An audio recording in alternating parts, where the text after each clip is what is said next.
बोलो यीशु मसीह की.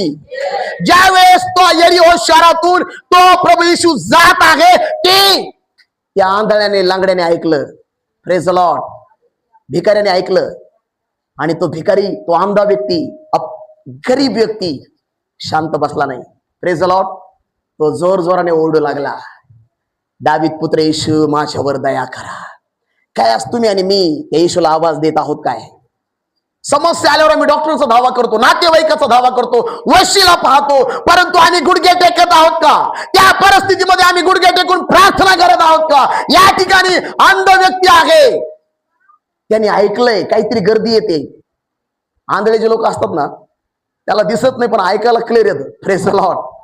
त्यांनी ऐकलं अरे काहीतरी येते कोणीतरी, मग त्यांनी विचारलं असतं अरे कोण जाते? मग ते लोक म्हणले असते अरे नासरेतकर येशू या ठिकाणाहून जाते. आणि मग त्यांनी ज्यावेळेस ऐकल्यानंतर काय झालं? रोम 10:17 मध्ये म्हटलं विश्वास वार्ता ख्रिस्ताच्या वचनाने होते. त्यांनी ऐकलं, विश्वास केला आणि ओरडायला सुरुवात केली, दावीद पुत्र येशू माझ्यावर दया करा, दावीद पुत्र येशू माझ्यावर दया करा. तुम्ही आणि मी रोज ओरडलं पाहिजे, येशू माझ्या परिवारावर दया करा, येशू माझ्या लेकरावर दया करा, येशू माझ्या पत्नीवर दया करा, येशू माझ्या फॅमिलीवर दया करा, येशू माझ्या नातेवाईकावर दया करा.